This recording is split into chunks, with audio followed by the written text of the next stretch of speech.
Pronto. Eu vou ler aqui, pessoal. Esse documento aqui é a bula Unam Santa do Papa Bonifácio VIII. Ele é do século XIV. Ele foi lançado, né?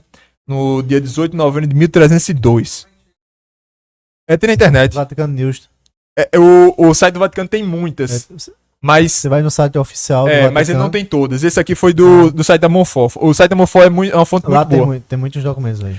Ó, eu vou começar. Ele é bem curto. 4 minutos certinho. Eu calculei isso aí. Unam Santa. Tá, bula Unam Santa. Bota em Monfort. latim. Monfort do site do Vaticano. Pode escrever assim que vai aparecer. Se for no site oficial, vai demorar demais a procurar. Monfort primeiro, pronto. Perfeito.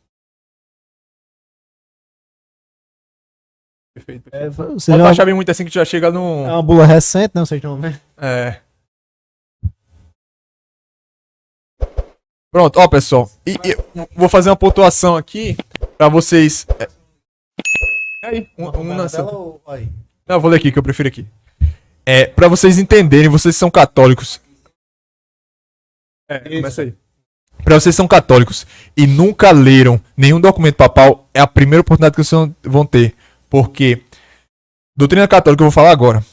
Nós temos 3 regras de fé que todo católico tem que estar submisso a ela, e elas são ordenadas de forma hierárquica. São 3 regras. A regra mais distante da fé é a Sagrada Escritura. Porque, assim, ela precisa de interpretação, ela precisa de muita coisa para você entender. A segunda, que ainda é uma regra distante de fé, é a Sagrada Tradição. É uma regra distante de fé, mas ainda é mais próxima. E a única regra próxima de fé é o Sagrado Magistério, que é o magistério autêntico da igreja. Que é feito pelos papas e é feito também pelos bispos, mas hoje geralmente é mais feito pelos papas, porque tem que ser aprovado pelo papa. Tá? Então, se você é católico, comece a ler os documentos, especialmente antes da década de 60, que você vai ver a maior beleza do mundo, que é ser católico. Você vai ver o que é a filiação verdadeira, o que é um pai, que é o papa, o que é o amor de um pai de verdade, um pai espiritual, quando você vê um documento desse. Eu vou começar a ler. Ela trata sobre a Constituição e a relação da igreja com o Estado. Unam Santa, Católica e Apostólica. Esta é a igreja que devemos crer e professar, já que é isso o que a ensina a fé. Nesta igreja cremos com firmeza e com simplicidade testemunhamos. Fora dela não há salvação, nem remissão dos pecados, como declara o esposo no cântico. Uma só é minha pomba sem defeito, uma só a preferida pela mãe que a gerou. Ela representa o único corpo místico, cuja cabeça é Cristo e Deus é a cabeça de Cristo. Nela existe um só Senhor, uma só fé e um só batismo. De fato, apenas uma foi a Arca de Noé na época do dilúvio. Ela foi a figura antecipada da única igreja, encerrada com um côvado. Teve um único piloto e um único chefe, Noé. Como lemos, tudo que existia fora dela, sobre a terra, foi destruído. A esta única igreja nós a veneramos. Como diz o Senhor pelo profeta: salva minha vida da espada, meu único ser, da pata do cão. Ao mesmo tempo que ele pediu pela alma, ou seja, pela cabeça, também pediu pelo corpo, porque chamou o seu corpo como único, isto é, a igreja, por causa da unidade da igreja no seu esposo, na fé, nos sacramentos e na caridade. Ela é a veste sem costura do Salvador, não foi dividida, mas tirada à sorte. Por isto, essa igreja, una e única, tem um só corpo e uma só cabeça, e não duas como um monstro. É Cristo e Pedro, vigário de Cristo e o sucessor de Pedro, conforme o que disse o Senhor ao próprio Pedro: apacenta as minhas ovelhas. Disse minhas em geral, e não esta ou aquela em particular. De forma que se subentende que todas lhe foram confiadas. Assim, se os gregos ou os outros dizem que não foram confiados a Pedro e aos seus sucessores, é necessário que reconheçam que não fazem parte das ovelhas de Cristo. Pois o Senhor disse no Evangelho de São João: há um só rebanho e um só pastor. As palavras do Evangelho nos ensinam: esta potência comporta 2 espadas, todas as 2 em poder da igreja, a espada espiritual e a espada temporal.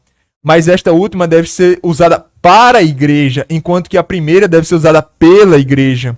O espiritual deve ser manuseado pela mão do padre, o temporal pela mão dos reis e cavaleiros, com consenso e segundo a vontade do padre. Uma espada deve estar subordinada a outra espada. A autoridade temporal deve estar submissa à autoridade espiritual. O poder espiritual deve superar em dignidade e nobreza toda espécie de poder terrestre. devemos reconhecer isso, mais nitidamente percebemos que as coisas espirituais sobrepujam as temporais. A verdade o atesta. O poder espiritual pode estabelecer o poder temporal e julgá-lo se este não for bom. Ora, se o poder terrestre se desvia, será julgado pelo poder espiritual. Se o poder espiritual inferior se desvia, será julgado pelo poder superior. Mas se o poder superior se desvia, somente Deus poderá julgá-lo, e não o homem. Assim testemunha o apóstolo, aqui se referindo a São Paulo. O homem espiritual julga a respeito de tudo, e por ninguém é julgado.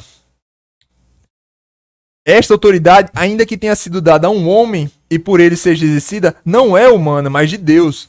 Foi dada a Pedro pela boca de Deus e fundada para ele e seus sucessores, naquele que ele, a rocha, confessou quando o Senhor disse a Pedro: tudo o que ligares.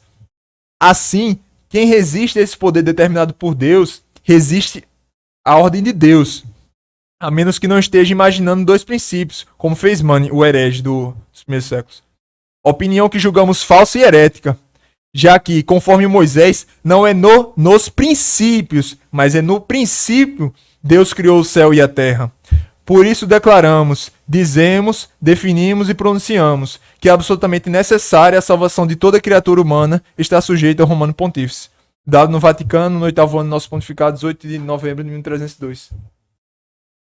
Para o pessoal entender, esse último parágrafo aqui, ó. Por isso declaramos, dizemos, definimos e pronunciamos que é absolutamente necessária a salvação de toda criatura humana está sujeita ao Romano Pontífice. Esse começo da expressão, isso é declaração infalível, tá, pessoal? Todo católico é obrigado a seguir isso aqui. E isso é uma regra de fé que foi declarada no Concílio Vaticano I, tá? Do final do segunda metade do século XIX, 1870, mais ou menos. Esse tipo de fórmula, ela é obrigatória a adesão do católico. E você vai encontrar isso em várias bulas e encíclicas, tá? Isso é o que o pessoal chama de magistério ex cátedra. É quando o Papa usa do seu magistério. Porque você vai ter o documento infalível, que é esse que é obrigatório, você tem o documento certo, que o fiel pode acreditar, porque ele não vai estar errando, acreditando naquilo ali. E você vai ter outros, que é incerto ou algo do tipo. Esse daí é quando o Papa diz, tal doutrina é estudada hoje, mas ela não é certa. Ela nem é infalível, nem certa. Você assume o risco se você acreditar nela. Mas quando o Papa diz certa ou infalível, ele tá assumindo pra ele o risco que seria seu, tá entendendo? No caso de infalível, não. No caso de infalível, que esse documento aqui, para os católicos entenderem a mística, vamos dizer assim, né? Quando esse documento é feito, é como se o próprio Espírito Santo tivesse escrito cada palavra que tá aqui. Pra ninguém ter dúvida. Tudo que tá aqui é como se fosse o próprio Espírito Santo escrevendo. Por meio do Papa. Então, é obrigatório o assentimento de todo católico. Essa bula aqui é perfeita, principalmente na época de hoje, que a gente tá tratando de uma igreja que a maioria dos católicos são liberais. Eles não acreditam na verdade. Eles não acreditam que uma verdade existe. Eles relativizam tudo. Ou seja, eles dizem, tu tá falando isso, mas não quer dizer que porque ele tá dizendo que é verdade. Porque a verdade a gente pode descobrir aqui, a gente constrói a verdade. E não é assim. Então, essa bula, ela vai num ponto certeiro para mostrar que a igreja é a mestra da sociedade. Não faz sentido nenhum a existência de uma sociedade que não seja católica. Porque o fim último de toda pessoa é a salvação da sua alma. Se o Estado não convém a salvação das almas, primeiro, ele não é legítimo, porque ele vai contra a lei divina. Por mais que ele siga as leis naturais, ele não é legítimo. Então, ele não concorre para o bem das almas, que essa é a coisa mais importante. E isso é importante para os liberais que se dizem católicos, que eles envenenam. Todo lugar que você tá tem um católico liberal, infelizmente. E eles sempre estão disfarçados. Eles envenenam dizendo, não, hoje nós não podemos dizer que o Estado tem que ser católico, porque todo mundo tem direito de professar sua fé. As pessoas não têm direito. Vou falar outra definição católica aqui, dogmática. As pessoas não têm direito de professar nenhum erro. Todas as falsas religiões devem ser proibidas. No máximo, as pessoas podem ser toleradas. Porque todo mundo pode se tornar católico. Por isso que ela pode ser tolerada. Nenhuma falsa religião pode ser tolerada. Porque o caminho de qualquer falsa religião é o inferno. E não existe exceção. Como tá aqui, ninguém, ele pode se dizer crente em Cristo. Ninguém que não tiver submisso ao Romano Pontífice. Ou seja, na definição que Papa São Pio X dá. Você tem que amar, orar. E o outro critério, eu esqueci agora que diz. Pelo Romano Pontífice é obrigatório. Existem, obviamente, declarações que já são condenadas e a gente tá em estado de crise. Nossa Senhora, excepcional. Se recebe pelo Papa? Exatamente. E eu falo outra coisa, que as pessoas criticam muito o ambiente tradicional, dizendo que eles são cismáticos, algo tipo. Isso é uma mentira. Todas as pessoas que eu conheço que se dizem tradicionais rezam pelo Papa em todas as orações. Eu mesmo. Ninguém, absolutamente ninguém na minha vida já recebeu mais oração, nem gente doente, recebeu mais oração do que o Papa Francisco. Em segundo lugar, o Bispo Dom Delcio. E em terceiro, o meu pároco, né? Então, vou desmentir logo essa mentira que botam aqui. Todas as pessoas rezam em primeiro lugar pelo Papa Francisco. Por quê? E aqui que eu finalizo essa leitura desse documento. Para as pessoas que são atormentadas com a crise da igreja, entendam uma coisa: não serão os leigos que acabarão com a crise da igreja. Não importa se você monte um grupo ou algo do tipo. Os grupos eles devem servir exclusivamente para a propagação da fé, da doutrina e para a salvação das almas. É um esforço de contenção de danos, de salvação das almas. A crise só vai acabar quando houver a conversão do Papa, ou seja, ele parar de professar os erros que a igreja já condenou, porque a igreja não é do Papa, ele é vigário, ele fica no local de Cristo. O Papa Francisco vai morrer, como todos vão morrer, ele vai deixar a igreja. E a forma como ele deixar vai ser a responsabilidade dele, assim como todos os bispos. Cada diocese é gerida por um príncipe de Cristo. Os bichos têm que entender isso, que eles são príncipes, eles têm mais responsabilidade. O Satanás quer muito mais que eles vão pro inferno do que eles querem que eu vá, porque eu sou só um leigo.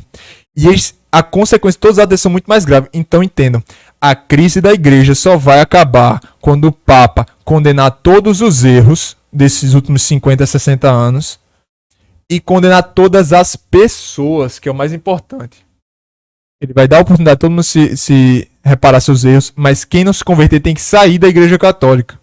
Ninguém tem o direito de permanecer na igreja católica e perder as almas, não.